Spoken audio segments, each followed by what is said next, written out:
오늘도 우리 선교지에서 우리 라오스하고 미얀마에서 보내온 사진들이 있어요. 이분들이 열심히 이 산악지대를 다니면서 그 속에 있는 미전도적 숙도를 향해서 메시지들을 전하고 책들 나눠주고 그런 일들을 하고 있어요.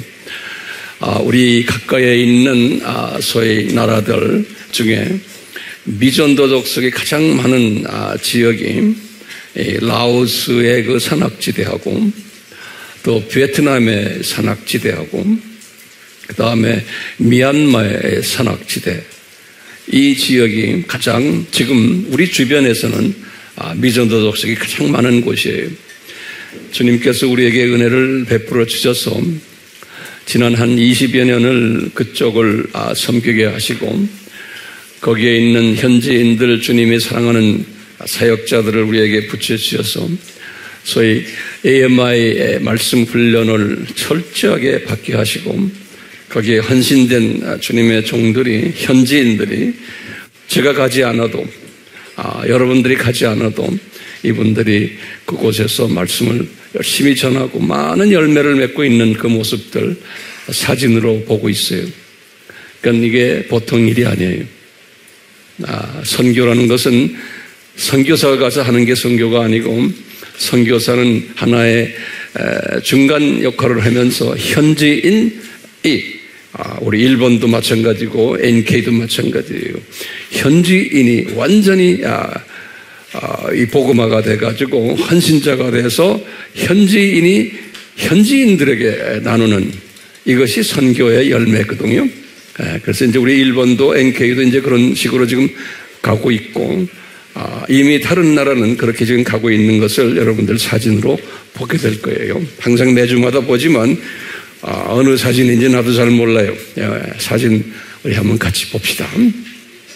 이 라오스의 우리 동역자인 배동환 선교사님이 참 나이가 이제 곧 있으면 80 가까이 되는 분이신데 그곳에서 한 20년을 사역하시면서 이 나라는 공산 나라이기 때문에 외국 사람이 관광객으로는 다닐 수 있지만 저런 산속 깊은 곳에 크리스찬들이 숨어있는 곳에 외국 사람이 들어가는 것은 불가능해요. 그런데 우리 배 선교사님은 주님께서 병원 사역을 하게 하면서 많은 그 나라의 병원들을 도왔어요. 그래서 특별한 비자를 가지고 계세요. 공무원 비자를 가지고 계세요. 그 공산당 나라에서 주님이 그렇게 하셨어요. 그렇기 때문에 이분의 자동차도 공무원 자동차 넘버예요. 그러니까 공안들이 이 사람을 잡지를 못해요. 주님이 그렇게 하셨어요. 그래서 이제 이분이 그쪽을 열심히 다니면서 우리의 USB하고 그 다음에 우리의 책들을 계속 나눠주고 있어요. 이제 그 열매들이 이렇게 눈앞에 보이죠? 이렇게 보이죠? 다 우리 열매들이. 알다시피 잠깐만요. 여기에서 사역하는 분들이 1년에 3번씩 비엔티안으로 와가지고 제가 가가지고 집중적으로 말씀을 가르치는 그렇게 해서 수없는 사람들이 우리 AMI 신학교를 졸업하고 유일한 신학교, 라오스에 있는 그 나라가 인정하는 유일한 신학교. 그 사역자들이 다 그래서 이렇게 들어가서 지금 현지인들이 사역하는 모습들이 그냥 관광 가는 기분으로 이렇게 보지 마시고 이 안에 성령님이 저런 열매를 맺고 계시구나 하는 것을 보면서 내가 동참해야지 그러려면 어떻게 해야 돼요? 기도를 열심히 하세요. 성령님이 이제 그렇게 시키세요, 여러분들을. 여기 지금 라오스예요.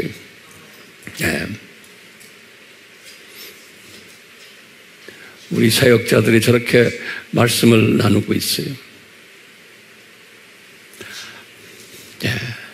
이게 우리 책들이 저거 공안들이 보면 그냥 다 뺏기는데요. 이 자동차가 특별 자동차이기 때문에 저걸 조사를 하질 않아요. 그래서 저렇게 저 책을 하나 만들려면 엄청 힘들어요. 현지인 말로. 그게 뭐 말로 표현이 안 돼요.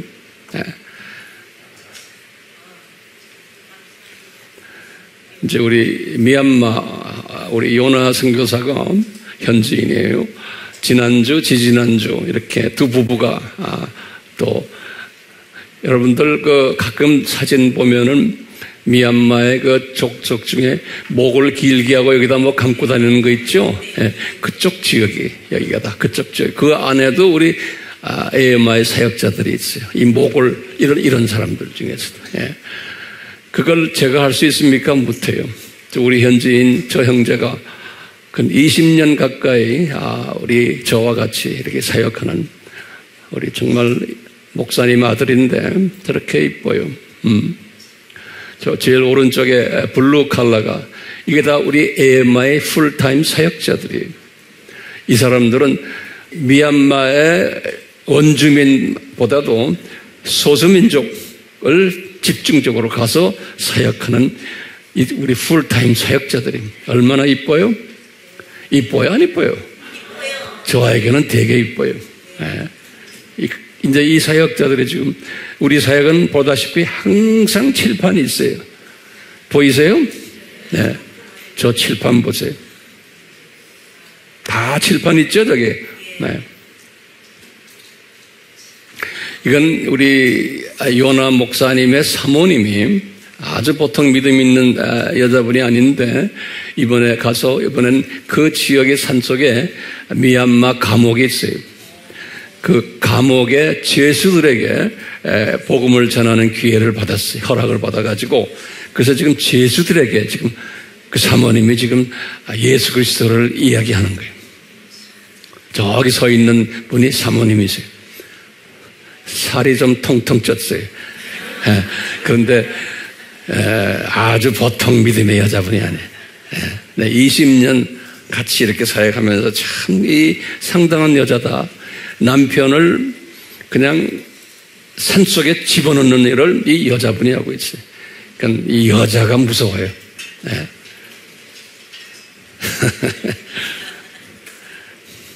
계속해서 또 보내주면은 다른 나라도 보여줄게요.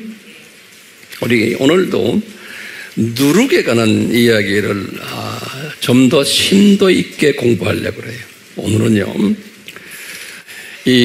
오늘 제목을요, 교회 시대에 누룩이 어떻게 부풀어져 왔는가라는 제목이에요. 그러면 우리가 딱 생각을 하세요. 예수님이 마태복음 13장이죠. 아주 유명한 장이에요. 13장에서 7가지의 비유를 제자들에게 드시면서 천국의 신비는 이러하다라고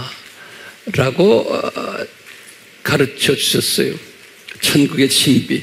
제가 칼럼에도 썼지만 예수님이 신비라 하는 것. 헬라 말로는 무스테리온 그랬어요. 이 말은 미스테리 영어로는 그랬어요. 근데 이제 한국 성경에는 비밀이라고 쓴 성경도 있는데 그 비밀이 아니고 신비. 그러니까 우리의 이성으로는 도저히 소화가 되지 않는 내용들이다. 그런 거. 그래서 예수님도 그 신비라는 단어를 썼어요. 그러니까 피조물인 우리가 도저히 이해를 못하니까, 소화를 못하니까 신비라는 단어를 예수님이 쓰셨어요. 그분에겐 신비가 없잖아요. 그런데 예수님이 이것이 신비다. 그러면서 주님이 말씀하시기를 모든 기독교인이 아니고 제자들에게 그러는 거예요. 너희들에게만 내가 이것을 가르쳐 준다는 거예요. 그리고 너희들이 이것을 소화할 수 있도록 내가 인도해 주겠다는 거예요.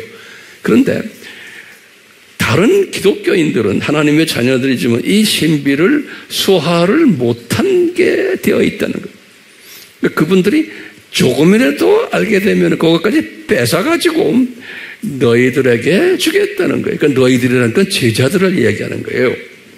그러니까 모든 기독교인이 아니에요. 이 미스터리를 여기 앉아있는 여러분들이나 화면으로 공부하는 여러분들은 제자급에 들어간다면 이 미스터리를 소화할 수 있게 되어 있어요. 왜요? 예수님이 그렇게 말씀하셨기 때문에 그러는 거예요. 그래서 우리의 간절한 바람은 오늘 제가 드리는 이 미스터리를 잘 소화할 수 있는 여러분들 되기를 다시 한번 부탁드려요. 아멘. 예수님이 누룩에 관한 말씀을 하시면서 지금 이 미스터리가 7가지의 비유로 말씀하셨는데 이 4번째 비유가 예수님이 7 중에서 4번째가 뭐냐면 누룩에 관한 미스터리를 말씀했어요. 그래서 우리 공부했잖아요. 한 여인이 이 누룩을 가져다가 가루 섬 아래다가 숨겨 놓았더니 전체가 부풀어졌다 그랬어요. 그러니까 이 누룩이 뭐다라는 것은 우리 지난 시간에 다 공부했어요. 그러니까 이게 중요한 게 예수님이 1세기 때 이 말씀을 하셨어요. 이건 뭐냐면 지금 이 천국의 비밀이란 신비란 소리는 뭐냐면 특별히 이 교회 시대예요. 이제 집중하고 마태복음 13장은 교회 시대를 전체는 천국은 아담 타락에서부터 심판까지 그 7,000년인데 그 7,000년이 천국인데 이 세상 천국은 저 세상 이 세상 천국이에요. 그리고는 천국이라는 하나님 예수님이 다스리는 나라라는 소리예요. 그러니까 저 세상도 이 세상 7,000년도 예수님이 다스리는 나라예요. 그런 의미에서 천국이에요. 근데 지금 이 7 비유를 가만히 보면은 어디에 초점을 맞추셨냐면 교회 시대에 초점을 맞추셨어요. 예수님께서 교회 시대라는 것은 언제 말해요? 예수님의 초림부터 예수님의 지상 재림까지를 교회 시대라 그런다고. 그러니까 천년 왕국 직전까지를 교회 시대라 그래요. Church period 그래요. 그거 이제 잊지 마세요. 요 교회 시대에 일어날 일들을 7가지 비유로 말씀하셨어요. 자세한 내용은 이 세상이 무엇인가라는 책 속에 다 있어요. 오늘은 우리가 요 교회 시대의 4번째 지난 시간에도 말씀드렸지만 누룩에 관한 이야기를 예수님이 교회 시대에 누룩이 이렇게 전떡 다시 말하면 이 교회 안에 퍼질 거라는 거예요. 이 교계 안에 이 누룩이 쫙 퍼질 거라는 거예요. 가득. 다시 말하면 예수님의 지상재림 전까지 누룩이 교회 시대에 가득 퍼질 것을 예수님이 예언하셨어요. 교회 시대를 시작하시면서 제자들에게 가르쳐 주신 거예요. 그러니까 예수님이 예언하셨다는 말은 우리 다른 말로 표현하면 뭐예요? 예수님의 디자인이에요. 그러니까 누구의 잘잘못이 아니고 예수님의 숨겨놓으신 디자인이에요. 지금 이게요. 그 예수님의 디자인이 이렇게 누룩이 교화 시대에 꽉 찰 것이라는 거예요. 그러니까 예수님의 지상 재림 전에는 꽉 찰 거라는 거예요. 교화 시대에 이 누룩이. 예. 그러다가 예수님의 지상 재림이 언제예요? 7년 헛날 끝날 때죠. 그렇죠? 그러니까 7년 헛날 끝날 때까지 꽉 찰 텐데 그리고는 예수님이 지상을 내려오기 직전에 먼저 어떻게 해요? 요 누룩팀들을 다 불못에 집어 던지시겠다는 거예요. 계시록 19장 20절에 이 예수님의 디자인인 거예요. 예수님의 디자인이에요. 예. 자, 그걸 먼저 전제로 해놓고요. 도대체 그러면 이 교회 시대에 누룩만 있는가? 그러면 여기 잘 들으세요. 4번째 비유를 누룩 비유를 드셨어요. 그리고 5번째와 6번째 비유에 우리가 초점을 맞춰야 돼요. 요 누룩 비유를 4번째 드시고 5번째 비유가 뭐예요? 숨겨진 보물이 있는 밭에 관한 비유예요. 여기 지금 밭이에요. 예. 마태복음 13장 44절이에요. 이 밭의 이야기인데요. 무슨 이야기냐? 그 밭에 있는데 그 밭 속에 보물이 숨겨져 있다는 거예요. 자, 이 말 잘 들으세요. 밭이 있는데 보물이 숨겨져 있다는 거예요. 그런데 웬 사람이 보물이 숨겨진 것을 알고는 자기 재산을 다 팔아가지고 그 밭을 자기가 샀다는 거예요. 이게 5번째의 비유예요. 그럼 여러분들 이걸 잘 생각해 보세요. 도대체 밭은 뭐고 밭에 숨겨진 보물은 뭘까? 자, 보세요. 내가 볼 땐 그런 그 밭에 숨겨진 보물이, 그러니까 보물은 뭘까요? 보물은 예수님이죠. 그렇죠? 복음이죠. 보물이. 그렇죠? 근데 그게 밭에 숨겨져 있다는 거예요. 그럼 밭은 뭘까? 그러면 우리가 그냥 쉽게 그냥 교회다. 이렇게 생각하는 거예요. 교회 안에 예수님의 복음이 숨겨져 있다. 이렇게 쉽게 우리 그냥 한번 해석을 해보는 거예요. 그런데 이 사람이 교회 안에 숨겨진 예수 그리스도에 있다는 걸 알고는 자기 땅을 팔아가지고 이거를 샀다. 그런데 보물을 샀다가 아니고 그냥 땅을 샀다는 거예요. 그러면요, 이걸 어떻게 우리가 해석하느냐? 제가 깨달은 건 이거예요. 이제 교회 시대에 이런 사람이 많을 거라는, 다시 말하면 교회 시대에 불교 믿던 사람들, 이슬람 믿던 사람들, 또는 뭐 여러 가지 종교를 믿던 사람들이 예수님을 믿으면은 그 안에 보물 예수님이 계시구나라는 것을 깨닫고는 자기 땅을 팔았다는 것은 자기 종교를 포기했다는 거예요. 그러니까 자기 종교를 포기하기는 기독교 종교로 자기가 들어왔다는 거예요. 그 땅을 샀다는 소리나 같은 의미예요. 이제 이런 일들이 교회 시대에 일어날 것이라는 거예요. 예? 근데 이 사람은 땅만 샀지, 교회만 들어왔지, 그 안에 보물을 예수 그리스도예요. 십자가 사건에 예수님의 정체성이나 예수님에 관한 이 모든 기독교의 우리 말하는 소위 기독론 삼위일체론, 더 길게 보면 7가지의 신학, 여기에 대해서는 별로 모르는 사람들이에요. 그냥 땅만 산 거예요.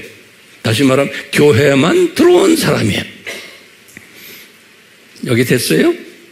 이런 사람들이 교회 시대에 많을 것을 말씀하십니다. 다시 말하면 누룩이 있는데 누룩만이 있는 게 아니라 교회 시대에 이렇게, 누룩은 뭔지 알죠? 누룩이 꽉 차 있는데 교회 시대에 밑에 깔려서 예수 그리스도의 복음을 깨닫고는 교회로 들어오는 크리스찬들이, 하나님의 자녀들이 또 많을 거를 예수님이 보여주시는 거예요. 그게 5번째의 소위 비유예요. 이거 잘 따라오셨어요? 근데 그 다음 비유가 6번째 비유가요. 여기 뭐냐, 좋은 진주를 찾는 장사꾼 비유예요. 이건 지금 곧 전 5번째 비유하고 달라요. 이건 뭐냐면요, 그 보물이 뭐냐? 예수님이 말씀하신 여기 진주라는 거예요. 진주. 예. 복음이 그 안에 깔려있는 지금 보물이. 근데 어떤 사람이 있냐면, 교회 안에 들어왔는데 이 사람은 어떤 사람이냐면 그 진주를, 예수 그리스도를 그냥 찾아다니는 장사꾼이라는 거예요. 장사꾼. 이런 사람이 있다는 거예요. 그럼 이 장사꾼이라고 왜 이렇게 예수님이 그렇게 써놓으셨나? 장사꾼은 왜 장사를 해요? 이익을 최대한으로 남기기 위해서 장사하는 거 아니에요. 그냥 장사하는 게 아니잖아요. 그러니까요, 같은 하나님의 자녀인데 이 사람은 뭐냐면 보물을 자기가 받았어요. 땅속에. 땅은 말할 거 그 땅 가지고 교회 안에 들어와가지고 그 안에 숨겨진 예수님까지 찾아낸 거예요. 찾아가지고 이 사람은 뭐냐? 장사꾼이에요. 그래서 딱 가지고는 그 다음에 뭐 했어요? 장사꾼은 뭐 해야 돼? 팔아야 되잖아요. 온 천지에. 많이 팔수록 이 얘기 많잖아요. 예? 똑같아요. 이 예수 그리스도를 잡아다가 내 거 만들어가지고 온 천지 다니면서 예수님을 파는 이런 장사꾼이 있다는 거예요. 요 교회 시대에 두 종류의 사람들이 있다는 거예요. 누룩이 한창 까불고 있는데, 알겠어요? 누룩이 있는데, 네 번째, 다섯 번째 뭐냐면, 자기 종교들을 다 포기하고 교회에 들어와서 기독교인이 된 사람들이 있어요. 근데 예수님에 대해서는, 보물에 대해서는 몰라요. 자기 땅을 팔아서 그 땅만 산 거예요. 교회만 들어온 거예요. 이런 사람들이 있냐면, 여섯 번째 비유는 뭐예요? 그 사람들 중에서 장사꾼 스피릿을 가진 사람이 있다는 거예요. 이 사람은 뭐냐? 그 보물, 진주를 캐가지고, 그걸 캐기 위해서 자기 소유 다 팔아버려가지고, 그래서 진주를 잡아다가, 그 다음에 이걸 가지고 장사하러 다니는 장사꾼이 있다. 예수님이 기가 막힌 비유를 우리에게 주셨죠? 그렇죠? 그리고는 일곱 번째 비유는 그물 비유 아닙니까? 예? 그리고는 이제 심판 이야기하는 거예요. 이제 이 교회 시대가 끝나고 천년왕국이 있고 마지막에 끝날 때 심판 때는 두 종류의 사람들이 있다는 거예요. 사탄의 자녀들과 하나님의 자녀들이 있는데 사탄의 자녀들은 용광로에 보낸다. 여기까지 우리 정리가 됐어요? 자, 그러면 우리가 한번 정리해 봅시다. 이 교회 시대에 누룩이 심하게 있을 터인데, 오늘은 제가 이 칠판에 누룩 이야기를 써놨으니까 하나하나 우리 봅시다. 이 누룩의 특징들이 있음을 우리가 알 수가 있어요. 그러니까 교회 시대에 하나님이 의도적으로 누룩을 이렇게 퍼뜨리는 거예요. 어떻게 알아요, 한 목사님? 그러면 예수님이 네 번째 비유에다가 말씀하신 거예요. 우리가 지난 시간에도 봤지만요. 누룩이 온 교계를 점령할 거다라는 것을. 그렇죠? 자, 그래서 우리가 딱 보니까 저는 이 누룩에 대해서 묵상하면서 누룩의 특징들을 한 10가지로 제가 정리를 해봤어요. 여러분들도 이걸 하나하나 적으면서 묵상을 계속 하세요. 이 교회 시대는 첫 번째, 어떤 시대냐? 누룩이 판을 치는 시대다. 이렇게 우선 첫 번째로 보시고요. 그러니까 교회 시대란 이 교회 시대는 누룩이 판을 치는 시대다. 두 번째는 또 이 교회 시대는 누룩에 속힘받는 시대다. 사람들이 누룩에 속힘받는 시대다. 교회 시대는. 세 번째는 교회 시대는 누룩이 퍼지는 속도가 아주 빠른 시대다. 교회 시대는. 네 번째로는 교회 시대는 누룩이 매력이 있는 시대다. 사람들이 좋아하는 거예요, 이 누룩을. 다섯 번째는 교회 시대는 누룩이 맛이 있는 시대다. 여섯 번째로 교회 시대는 누룩이 빵 전체에 퍼지는 시대다. 빵 전체에 퍼지는 시대, 교회 시대는. 일곱 번째로는 교회 시대는 누룩이 인기 있는 시대다. 누룩이 인기 있는 시대다. 여덟 번째는 교회 시대는 누룩이 영향력이 큰 시대다. 영향력이 큰 시대다. 아홉 번째로는 누룩이 교회 시대는 권력이 큰 시대다. 마지막 열 번째는 교회 시대는 이 누룩을 먹는 분이 더 많은 시대다. 이렇게 한번 정리를 해봤어요. 자, 이런 걸 우선 정리를 해보고는 그러면 실제로 예수님이 분명히 일곱 비유 말씀 중에서 네 번째로 교회 시대에 누룩이 퍼질 거다 그랬잖아요. 그것도 전 교회 시대에 다 퍼질 것이다. 그래서 그것을 제가 이 누룩이 어떻게 예수님이 하신 말씀대로 퍼졌는지를 한번 역사를 한번 제가 보면서 도표를 여러분들에게 그려드렸어요. 예수님이 하신 말씀이니까 틀림없죠. 그렇죠? 그래서 교회 시대는 예수님의 초림부터 재림까지의 시대를 교회 시대라고 그런다고 그랬잖아요. 이 교회 시대를 세 부분으로 나누는 거예요. 교회 시대를.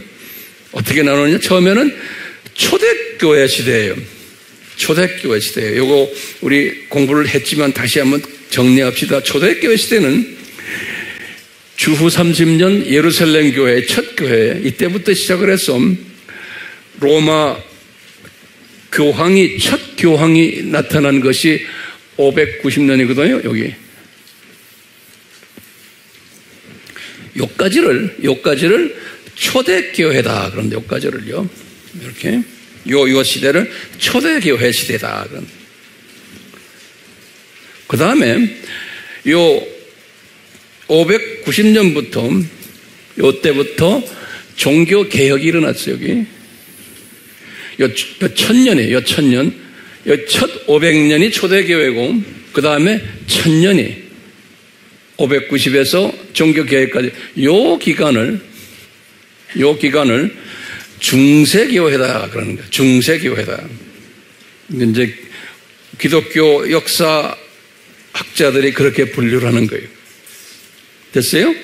그리고는 종교개혁에서부터 예수님의 재림까지, 이 종교개혁에서부터 재림까지 이것을 무슨 시대로 하냐면 현대교회다. 그런 거예요. 여기다 나갔어요. 1517년부터 지상재림이에요. 공중재림이 아니고 7년 혼란 끝나는 때. 이때까지를 현대교회 시대다. 그러는 거예요. 자, 세 부분 정리됐어요? 다시 한번 제가 물어볼게요. 초대교회는 언제부터 언제예요?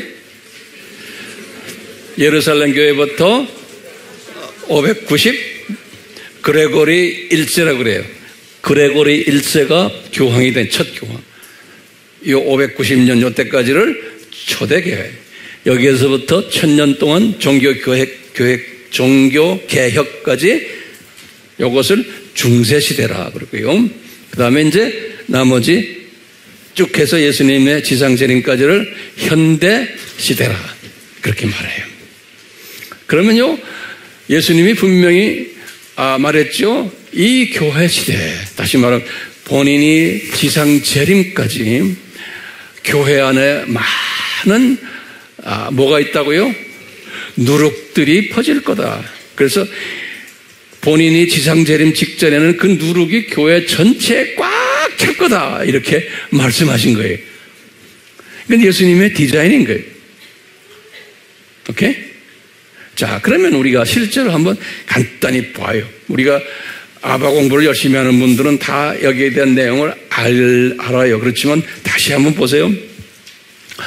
그러면 이 초대교회 때 누룩들이 뭐였느냐?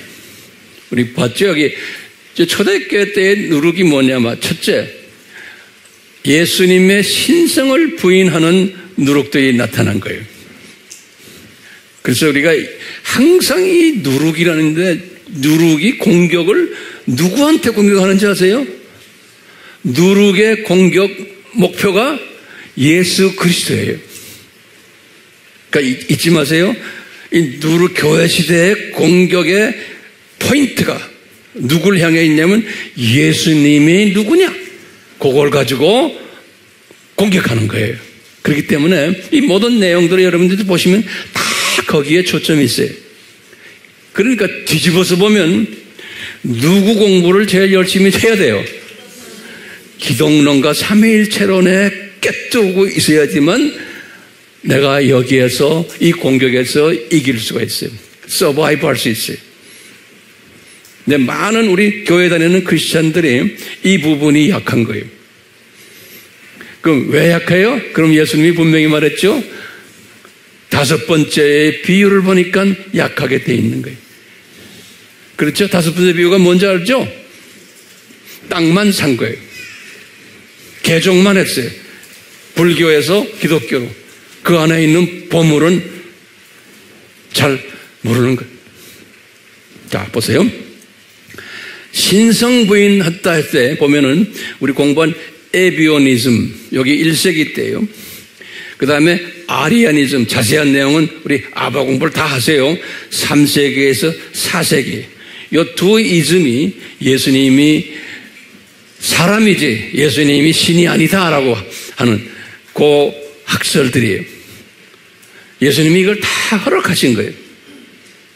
그 다음에 이제 똑같이 뒤집어가지고 예수님이 하나님이시지 예수님은 사람이 아니다 라고 또 한 학설들이 여기에 영지주의라고 그래.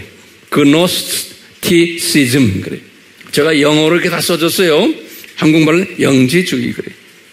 그 다음에 도케티즘, 가현설이라고 그러는데 이건 2세기에서 3세기, 영지주의는 1세기에서 2세기 때에 있었던 학설들이에요. 그래서 바울의 편지 속에서도 이런 것들을 가지고 설명하는 이야기가 나와요. 교회 안에 이런 학설들이 있었기 때문에. 예. 그러다가 이제 313년에 소위 이 컨스탄틴 황제가 기독교를 공인한 거죠. 기독교를 로마 제국이 엄청 컸잖아요.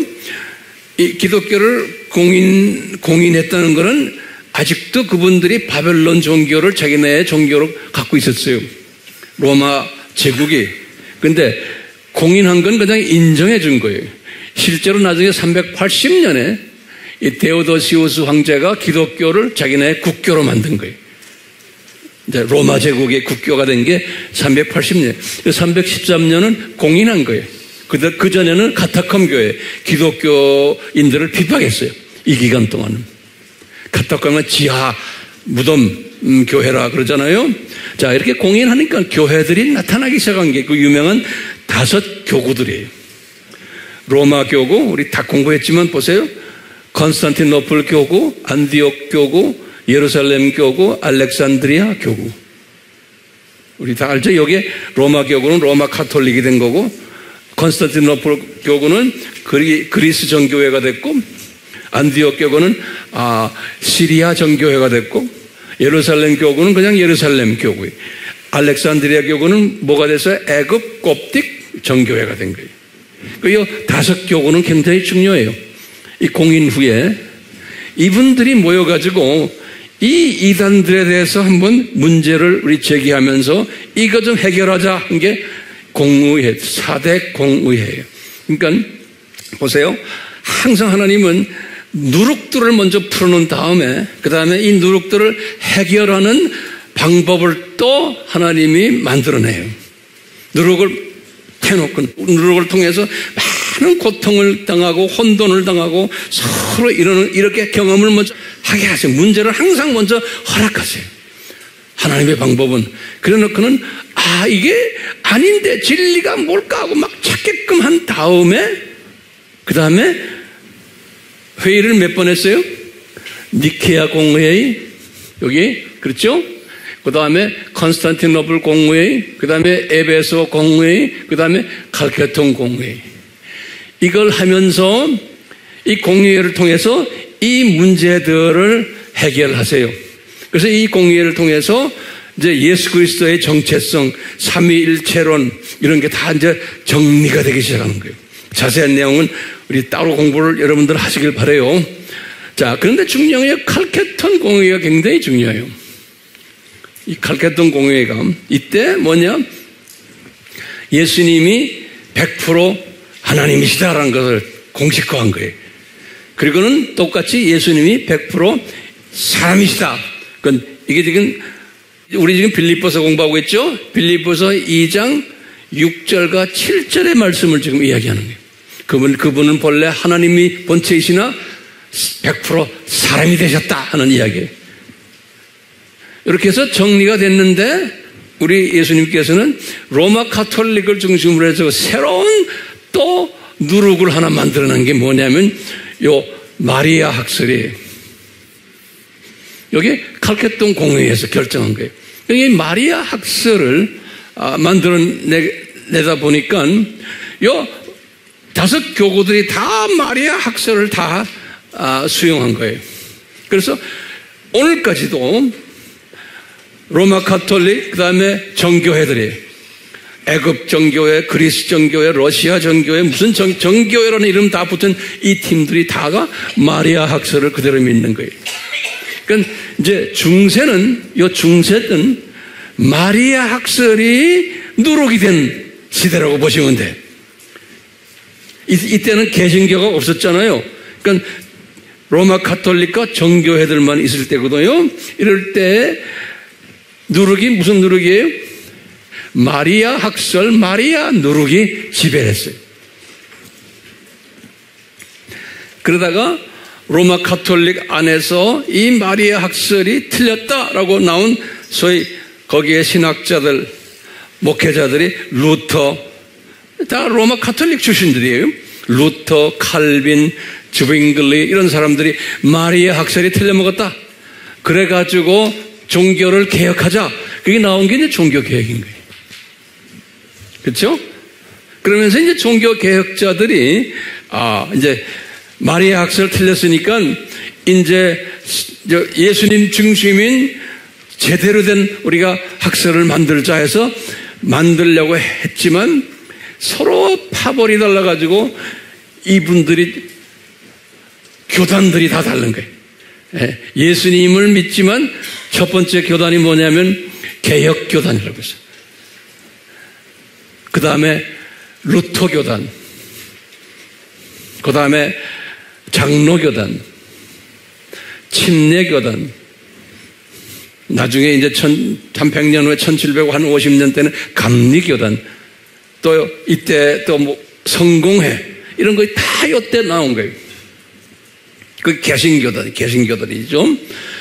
이렇게 하면서 개신교가 나타나면서 개신교 안에서 소위 신학자들이란 철학하는 사람들이 여기 나오는 이 사람들이 다 개신교 출신들이 여기 되게 성공회 출신들, 루터교 출신들이거든요. 이쪽이. 이러면서 할 때 로마 가톨릭 안에서 우리가 교인들 많이 빼앗긴 거예요. 로마 가톨릭이 종교 개혁 때문에. 그래가지고 우리도 개혁을 좀 하자. 그래가지고 새롭게 로마 가톨릭이 개신교하고 대적하는 그룹을 하나 우리도 만들어내자. 그게 예수회인 거예요. 예수회. 여기 17년 종교개혁이죠. 약 한 22년 후에 예수회를 만든 거예요. 로마 가톨릭이. 자, 그러면서 로마 가톨릭이 이때부터 예수회를 통해서 전 세계의 미셔너리들을 보내기 시작한 거예요. 네. 그 로마 가톨릭이 퍼진 것은 이 예수회를 통해서 로마 가톨릭이 이 아프리카부터 시작해서 이 아시아, 저 중남미까지 다 예수회 그룹들이 퍼진 거예요. 이 그룹이 상당히 강한 그룹이에요. 이런 가운데 이제 개신교 중에서 저희 누룩을 만드는 사람들이 나타나기 시작한 거예요. 그건 예수님의 디자인이죠? 그래요, 안 그래요? 근데 누룩을 만드는 과정을 좀 보세요. 어떻게 하느냐? 소위, 여기 보면 사회과학이죠, 과학. 여기, 베이컨이라는 사람, 이건 영국 사람인데요. 이 사람이 현대과학의 아버지. 그러면서 이 사람이 계몽주의의 아버지라고 그래요. 이 베이컨이. 딱 개신교 출신들, 영국 성공회 출신들이. 이 사람들이 이제 하면서 성경에 대해서 의심하기 시작하고 예수님의 정체성에서도 의심하고 뭐 이런 이야기들이 막 나오는 게 과학적으로 예수님을 보기 시작하는 거예요. 네. 그러다가 이제 그 철학자, 유명한 데카르트라는 거예요. 리네 데카르트라는 사람이 불난 사람인데 이 사람은 현대 철학의 아버지. 그러면서 성경을 철학적으로 또 뒤집어 보는 거예요. 이런 사람들이 나타나기 시작한 거예요. 예. 그러다가 이제 이분들의 영향을 받아가지고 그 유명한 임마누엘 칸트라는 철학자가 나타났다. 기독교인데 신학자들이면서 철학자들이 임마누엘 칸트가 독일 사람이죠. 영국 사람, 불란서 사람, 독일 사람. 이 사람이 소위 말하는 이성주의의 아버지라고 보시면 돼. 이성주의. 그럼 뭐냐? 모든 것은 인간의 이성으로 봐서 소화가 되면 그게 진리고, 인간의 이성에 맞지 않으면 그건 진리가 아니다라고 하는 그 사상을 이성주의라고 해요. 이성주의. 그 사상을 칸트라는 사람이 만들어낸 사상이에요. 근데 이 사상이 오늘날까지 우리를 지배하고 있어요. 그건 예수님의 입장에서 보면 이것이 다 뭐예요? 누룩사상인 거예요. 누룩사상. 그러면서 성경을 딱 보면은 우리 이성에 맞지 않는 이야기들이 많이 나오잖아요. 예. 이렇게 하면서 이제 쭉 나오다가 칸트를 통해서 이 사상을 가지면서 그러면서 그 유명한 이 일루미나티가 조직이 되는 거예요. 여기 1776년에 여기에 5월 1일에 노동절이라고 해요. 5월 1일에. 그리고는 두 달 있다가 7월 4일에 미국이 독립하는 거예요. 그러니까 미국 독립과 이 일루미나티와는 아주 깊은 연관이 있어요. 이 이야기는 제가 다음에 교회에 있을 때도 자세히 또 할 거예요. 그러면서 이 교회 안에 이 일루미나티 그룹들이, 이 일루미나티를 우리가 몇 번째 짐승이에요? 첫 번째 짐승이죠. 두 짐승 중에서 정치, 경제, 문화의 적그리스도예요. 이것이 벌써 여기서 형성되면서 다시 말하면 종교적 적그리스도는 이미 이때부터 시작이 돼서 하지만 여기 와서 이제 더 깊이 들어오는 거예요. 그러면서 이제 일루미나티를 통해서 이 불란서 혁명이 일어나는 거예요. 노동자 운동이. 근데 불란서가 이번 올림픽도 봤지만 완전히 개판이죠. 그렇죠? 이게 다 이때부터 이분들의 영향을 받아 그런 거예요. 예. 이 칼빈이 불란서 사람 아니에요?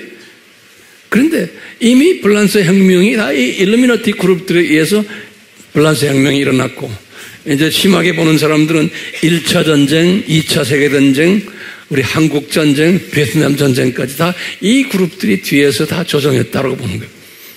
예. 기회에 있을 때 제가 더 자세히 말씀드릴 거예요. 이제 유럽이 이렇게 변해가면서, 소위 좌경화돼 가면서 성경을 이제 소위 고등비평하면서 까버리는, 성경을 까는 거예요. 이렇게 뒤집어서 이건 우리 이성에 맞지 않다. 이렇게 나온 것이 이제 이 불트만이라는, 이 사람 다 유명한 사람이에요. 다 독일 사람들이 1884년에서 1976년에 요 근래 죽은 사람이에요. 이 불트만이라고요. 이 사람이 구체적으로 뭐냐면 성경은 신화적인 이야기가 너무 많다.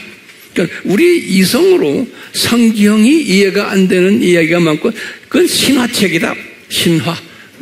알겠죠? 그래서 성경을 비신화화 시키자. 그걸 이제 신학적인 용어로 여기 D란 건 B라는 데. De-mythologization 그래요. 한번 발음해 보세요. D란 거는 B라는 소리. De-mythology 알죠? mythologization이.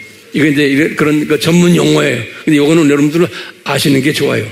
그러니까 성경을 비신화하자. 이게 불트만부터 시작해. 이 불트만 이런 사람들이 다 누구의 영향을 받는 여기 이제 칸트나 데카르트나 베이컨이나 이런 다 영향을 받은 사람들이에요.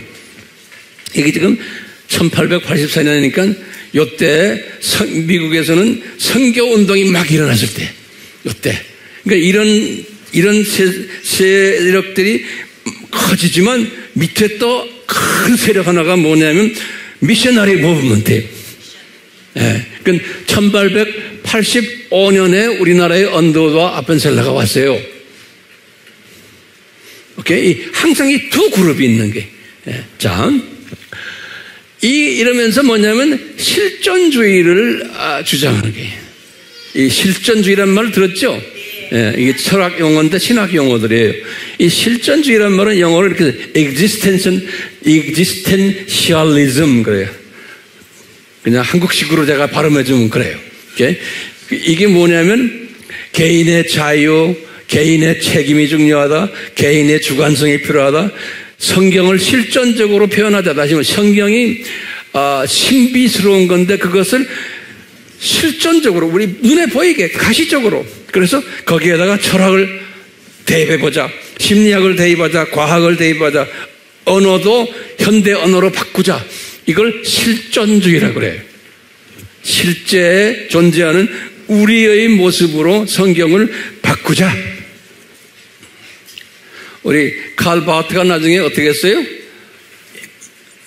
성경은 1세기 때의 이야기이지만 오늘날 이야기로 다시 재정리하자. 그런 이야기 기억나시죠? 딱 이 사상이 다 여기서 이렇게 다 들어온 거예요. 그래서 이제 실존적으로 보는 거예요. 근데 여기다 내가 쓴 이 독일의 튜빙겐 대학이라고 이게 소위 이 팀들이 다 대부분이 다가 거기 출신들이에요. 이 독일 사람들이 튜빙겐대. 지금도 뭐 튜빙겐 대학에 유학 갔다 온 뭐 대단한 것처럼 보는데 이 사람들이 볼 때는 대단한 거예요. 근데 제가 볼 때는 아닌 거예요. 다 머리 구조가 다 딴 데로 간 사람들. 그런 사람들이 많아요. 지금 이 기독교계. 자, 그러면서 이제 이 폴 틸리라는 사람. 이 사람은 독일 사람인데 나중에 이제 미국에 가가지고 이제 틸리가 이제 많은 영향을 줬는데 이 불투만의 영향을 받은 사람이 틸리라고 그래요. 이 사람들 보면 여기 1965년에 죽었으니까 얼마 전에 죽은 사람들이에요. 그러니까 현대 신학자들이에요. 이 사람은 1976년에 죽었죠. 이 불트만은, 틸리는 1965년에 죽은 사람이에요. 현대 신학자들, 철학자들이. 그래서 이런 사람이 뭐냐면 1차 전쟁 후에 세계를 우리가 낙원화하자 이렇게 나오고 신세계 질서 이야기 나오죠. 그리고는 이 사람이 가서 가르친 대학이 뉴욕 가면 유니언 세미나라고 해요. 다 이런 그룹들이에요. 여기도 한국 사람도 유학 가는 사람도 있어요. 또 우리나라 유명한 몇몇 사람들 다 여기 출신들이 있어요. 그러니까 그 사람들이 배경이 어떤 거 여러분들 대강 짐작하세요. 예? 하버드 대학교에다가 교수하고. 그러니까 요새 하버드 대학교라는 건 가면은 거기 완전히 거기 신학대학원 보면 근데 완전히 갔어요. 예, 하버드 같은 데는. 제가 좀 이런 이야기 해서 죄송하지만 우리 아들이 하버드를 나왔거든요. 우리 아들이 졸업식 때 내가 하버드 졸업장에 갔는데 거기에 나와서 연설하는 사람 중에 하버드 신학교의 제일 높은 학자예요. 그 사람이 나와서 말을 하는데 보니까 내가 보니까 죽일 놈이에요. 말이 신학자고 뭐 하버드 대학교 제일 높은 사람인데 잡소리예요. 예. 그게 현 주소예요. 예.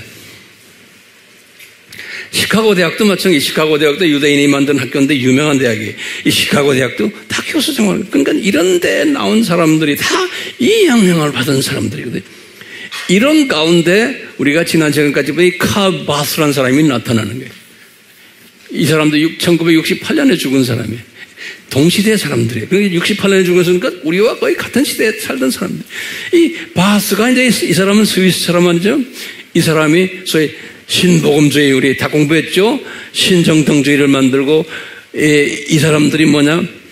이 기독교가 자유주의가 이 자유주의 세력이 이 자유주의 아닙니까? 이 세력이 강하니까 복음주의 안에서 바스를 불러다가 이 사람들이 이렇게 까부는데 여기에 대해서 대항하는 학설을 좀 만들어라. 그래서 알았다. 그러니까 다시 말하면 자유주의 사람들과 대항하기 위해서 뽑힌 사람이 복음주의 안에서 뽑힌 사람이 칼 바스인 거예요. 근데 이제 바스가 소위 말하면 신복음주의를 만들기 위해서 신정통주의라고 그러죠. 자유주의를 대항하기 위해서 이 사람이 뽑혔는데 예? 근데 이 사람이 이 정통 복음주의를 대변하는 자로 이렇게 뽑혔는데 이 불투만 이 사람과 틸리의 영향을 받아가지고 완전히 변질돼 버린 거예요. 여기 지금 불투만과 틸리의 영향을 받아요. 그래서 이 자유주의와 타협하는 사람이 돼버린 거예요. 그래가지고 이 사람이 WCC 만드는 데 앞장섰고 WEA에도 영향을 주고 로잔까지 영향을 준 사람이 돼버린 거예요. 지금까지 정리돼가고 있어요? 예? 우리가 지난 시간에도 바스 이야기 많이 했잖아요. 그 배경이 이렇게 되는 배경이요. 예. 그러면서 이제 바스의 영향을 받은 사람이 그 유명한 본헤퍼라고 하는 거예요. 예. 이 사람은 나중에 이제 여기 보시면 교수형으로 죽였거든요. 왜냐하면 이 사람은 또 티베트 출신인데 바스의 영향을 받아가지고 이 사람은 우리 지난 시간에 봤죠? 이 바스가 극단 사회주의자라고. 기억나세요? 예. 똑같이 이 바스의 영향을 받아서 본헤퍼가 아주 반나치주의 하면서 아주 사회주의예요. 그러니까 정부를 뒤집어 버려야 된다. 그게 하나님의 뜻이다라고 보는 거예요. 그래서 히틀러를 암살 계획하다가 잡혀가지고 교수형을 달린 거예요. 신학자라도 악이면 우리가 죽여도 된다고 보는 거예요. 그게 본헤퍼예요. 됐어요? 이렇게 하면서 전 세계는 이제 1차 세계대전이 일어나고, 이제 여기 1917년에는 러시아 혁명이, 우리나라가 적지 않았지만 러시아의 볼셰비크 혁명이 이때 일어나고, 그게 다 이제 이 팀들과 연계된 주님의 하나의 프로그램이에요. 예. 그러면서 이제 또 티빙겐 출신 중에 하나가 이제 몰트만이라는 사람이에요. 요 몰트만. 요 사람은 희망신학이라고 이제 만들어놨어요. 희망신학이. 다시 말하면, 우리가 볼 때는, hope예요. 희망이라는 건 hope죠. 예. 희망신학을 만드는 사람인데, 보면 아주 대단한 것 같이 보여요. 그런데 뭐냐, 해방신학을 만드는 데 영향을 준 사람이고, 이 세상을 나거나 하자는 데 희망이 있는 사람들이다. 우리 이 세상을. 그래서 잘 모르는 사람들에게 몰트만 그러면 그 사람은 the theology of hope 그래. 희망, 우리 인간에게 희망을 주기 위한 신학을 만든 사람이다. 알고 보면 이 세상을 인간이 잘 살도록 만드는, 이 세상을 나거나 시키는 이런 일에 앞장섰던 사람이에요. 그래서 이런 사람들은 또 WCC에 적극 참여하고, 이 사람은 WCC 신학 및 직제위원 WCC의 아주 핵심 멤버였어요. 그때 칼 바스도 똑같이 몰트만과 같이 WCC에 적극 참여한 사람들이에요. 이 몰트만. 그 무슨 여기 뭐가 독일 친구들 이름들 참고로 다 알고 계세요. 이제는 여러분들 목사님 그렇게 이런 이 친구들 내가 볼 때 유명한데, 내가 볼 땐 유명한 게 아니에요. 형편없는 놈들이에요. 그런데 신학을 좀 한다 그러면 신학교에서 보면 몰트만 어떻고 바스가 어떻고 여기 나오죠. 예? 틸리가 어떻고 볼트만이 어떻고 칸트가 어떻고, 이걸 가지고 내가 좀 막말하면 지랄하는 사람들 많아요. 이렇게 좀 심하게 이야기하지만 이게 내 마음, 여러분들 마음에. 이 신학교가 이게 무슨 그룹들, 이게 다 누룩그룹들. 예. 현대판 누룩을 만든 친구들이 이 친구들이에요. 이 친구들이. 그래서 이 친구들이 지금 무슨 누룩까지 만들었어요? WCC 만들었죠. WEA도 처음에 시작은 복음주의를 시작했다가 이게 많이 변질이 돼버렸어요. 거기다 지금 로잔 1, 2, 로잔 3, 지금 4까지 지금 오고 있는 거예요. 오케이? 아이고, 힘들어. 오늘날 예수님이 이제 말씀하신 건 누룩이에요. 보시면 이 누룩이 지금 초대교회나 중세나 현대교회 누룩이 공격의 주 목표가 누구예요? 예수 그리스도예요. 예수님에 대한 공격하는 그룹들이다, 이게. 그렇기 때문에 예수님이 역사의 주인 되세요. 예수님이 왜 이 친구들이 이렇게 예수님께 공격하도록 허락을 하셨냐, 이게 우리 질문인 거예요. 왜요? 예수님이 분명히 그랬죠. 이 교회 시대에는 이런 누룩들이 온 세계에 퍼질 거다, 교회 안에. 오케이? 그런데 이 누룩들이 공격하는 게 지금 딱 보셨지만 누구를 향해서 공격을 해요? 예수님을 향해서 공격하는 거예요.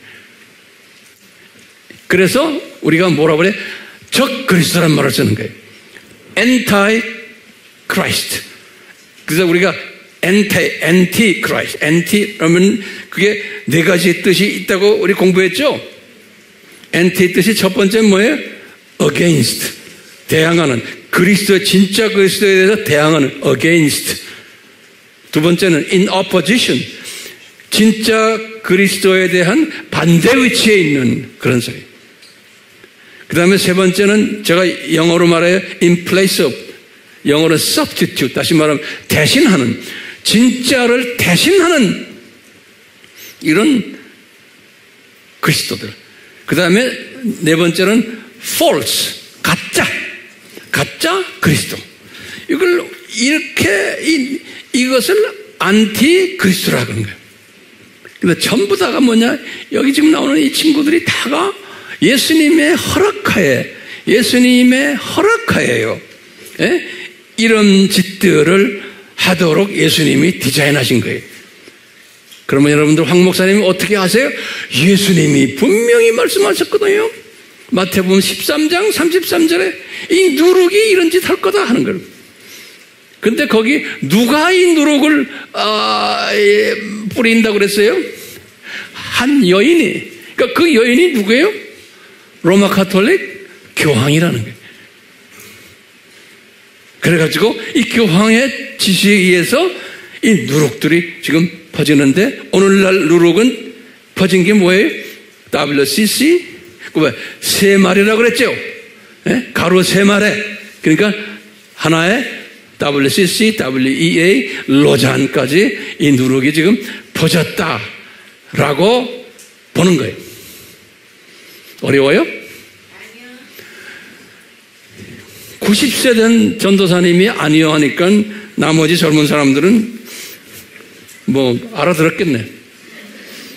자, 이제 제가 결론적인 말씀 몇 마디 할게요. 그러면요, 예수님이 역사의 주인 되시는 분이 왜 이 누룩들을 허락하셨냐에. 오케이?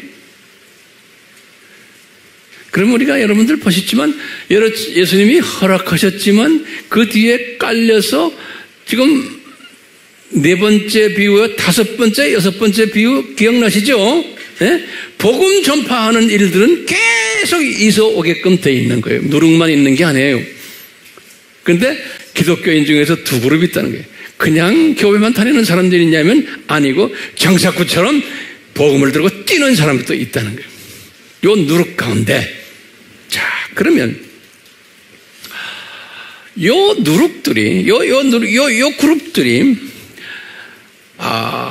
크리스찬들을 향해서, 하나님의 자녀들을 향해서 하는 일이 무엇일까?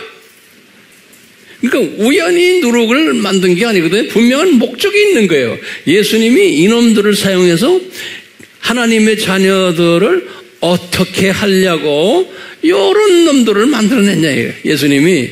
그럼 저는 이렇게 묵상하면서요, 이렇게 몇 가지 내가 딱 깨달은 게 있는 거예요. 그 깨달은 거 여러분들 한번 적어보세요. 예? 첫째는 요놈들을 사용해가지고 하나님의 자녀들을 잠자게 만드는 거예요. 하나님의 자녀들을. 여기까지는 괜찮아요. 두 번째는 속히게 하는 거예요. 하나님의 자녀들을. 이놈들의 가르침에. 누구에 가는 거예요? 다 예수님에 관한 이슈에 대해서. 세 번째는 유혹해 하는 거예요. 이놈들이. 그러니까 예수님에 대한 것을 딴 생각하도록. 그 다음에 네 번째는 죽게끔 하는 거예요. 다시 말하면 완전히 구원까지 캔슬되는 이런 일까지 죽게끔 하는. 또는 다섯 번째는 이 상고들 때 상고를 견디지 못하도록, 이게 복음의 상고들 아니에요? 이놈들이 일으키고 있는 게 하나님의 자녀들이 복음의 상고에서 견디지를 못하게 만드는 거예요. 힘들게 만드는 거예요. 또는 하나님의 자녀들을 깨어나지 못하게 만드는 일을 하는 거예요. 또는 예수님의 재림을 준비하지 못하게 이놈들이 방해를 하는 거예요. 마지막으로는 하나님의 자녀들이 예수님의 재림을 외치지 못하게 벙어리로 만들어 놓는 일을 이놈들이 하는 거예요. 여기 예수님의 디자인인 거예요. 이놈들을 통해서 하나님의 자녀들이 이렇게 되도록. 그러면 이걸 통해서 예수님이 감람산 설교에서 하신 말씀이 있어요. 그러면 너희들이 내가 재림 전에 할 일이 뭐냐? 분명히 가르쳐 줬어요. 그럴 때 요 반대. 예? 잠자는 사람 깨워라. 우리 할 일은 잠자게 해놓으시고는 우리 보고 가서 깨워라. 예? 속이지 않게 잘 가르쳐라. 유혹당하지 않게 잘 인도해라. 죽지 않게 살려주라. 잘 견디도록 도와주라. 깨어나도록 도와주라. 준비하도록 도와주라. 외치도록 도와주라는 거예요. 네? 그러기 위해서는 너희들 뭘 해야 되느냐? 중요한 거예요. 니네들이 건강해야 되는데 그러기 위해서는 누룩이 들어있는 빵을 먹으면 안 된단다. 그런 거예요. 그래서 모세 때부터 출애굽기 12장 8절에 누룩이 들어있는 빵을 먹으면 안 된단다. 왜? 누룩이 들어있는 빵은 어떤 빵이요? 초등학문이, 복음만에 초등학문이 섞여 있는 빵이요. 초등학문이. 오늘날 신학교가 이 초등학문으로 섞여 있는 빵을 만드는 그것이 신학교가 되어버린 거예요. 네. 그러니까 우리는 어떻게 해야 되는 거예요? 우리는 초등학문이 들어있는 누룩 있는 빵을 제 황아무개 목사는 여러분들에게 먹이면 안 되는 거예요. 오케이? 주일날마다 성경 구절을 몇 개 읽고는 그 다음에 세상 이야기, 그냥 온갖 철학 이야기, 세상 이야기 하는 그런 설교들 많지요? 그 말은 다른 말로 표현하면 뭐예요? 앉아있는 교인들에게 누룩을 먹이는 거예요. 그러니까 다 잠자게 만들어 놓는 거예요. 자, 그렇기 때문에 우리는 어떤 사람이 되어야 돼요? 제가 결론적이에요. 여러분들은 복음 장사꾼이 돼야 돼요. 이 누룩시대에. 그래가지고 이 장사꾼이 복음을 들고 미전도 족속으로 나가야 되는 일이 오늘날 주님이 우리에게 명령하시는 거예요. 최소한 저에게. 그래서 황 목사야, 내가 너에게 보내주신 이 그룹들을 우리 영상으로 보는 분들에게, 이 사람들에게 요 장사꾼 스피릿을 집어넣어줘라. 오케이? 그러면 이 장사꾼들 지금 되면은 뭐 해야 돼? 여러분들, 우리는 우리에게 주신 NK들과 일본 사람들에게 도전을 하는 거예요. 너희들도 우리처럼 장사꾼 되어라. 이 장사꾼만이 나오도록 하는 게 지금 우리가 NK 선교, 또 무슨 선교예요? 일본 선교예요. 다른 미전도 족속은 이미 다 하고 있어요. 사진 봤잖아요. 지금 우리가 할 일은 뭐냐? NK와 일본, 그 안에 장사꾼들을 주님께서 이제 우리에게 붙여주실 거예요. 제 설교 이걸로 끝냈어요. 오늘 설교 제목이 뭐예요? 교회 시대의 누룩이 어떻게 부풀어져 왔는가? 이건 하나님의 디자인이죠? 네? 자, 도표를 쫙 그려놨잖아요? 그러면 우리는 어떻게 살아야 되는가? 왜? 이 지금 누룩이 꽉 찬 시대에 지금 우리가 지금 살고 있어요. 이 말은 다른 말로 표현하면 예수님의 재림이 가까이 온 시대에 우리가 살고 있어요. 그렇기 때문에 우리는 더욱 정신 차리고 이 장사꾼 스피릿을 가지고 우리가 NK와 우리가 일본 형제들을 도와야 되고, 그냥 돕는 게 아니에요. 요 사람들이 장사꾼 되도록.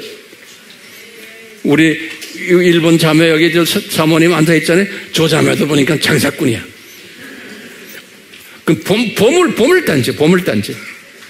저런 사람 어디서 만나요? 기도합시다. 우리 예수님, 역사의 주인 되시는 예수님, 이제 예수님의 재림이 가까운 이때 2000년 전에 예수님이 말씀하셨던 누룩에 관한 비밀을 우리가 부족하지만 조금이라도 깨닫게 해 주시니 감사합니다. 어쩌다가 우리는 지금 이 시대에 살면서 과거 교회 시대에 일어났던 모든 누룩 사건들을 한눈으로 볼 수 있는 이 시대에 살게 해주심에 감사합니다.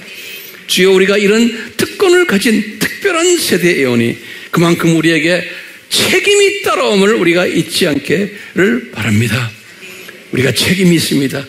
저에게 주어진 주여, 이 책임, 장사꾼 스피릿, NK와 1번 속에 숨겨져 있는 이 장사꾼들을 우리에게 붙여주시고, 그래서 이 장사꾼들이 정말로 장사를 잘하도록 주여 저희들에게 능력을 베풀어 주시옵소서.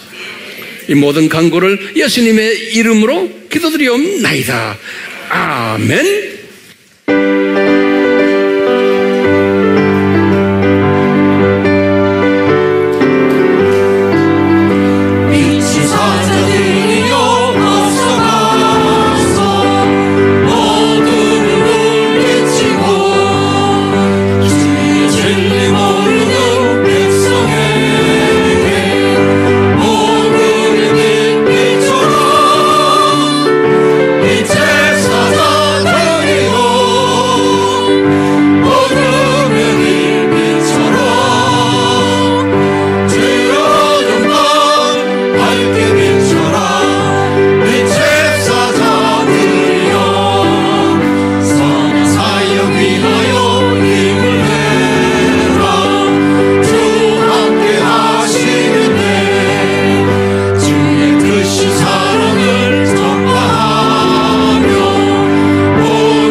예수님이 우리에게 은혜를 베풀어 주셔서 2000년 전에 예수님이 하셨던 누룩에 관한 이야기, 이것이 지난 2000년 역사 속에서 우리로 하여금 이렇게 정돈할 수 있도록 도와주시니 감사합니다.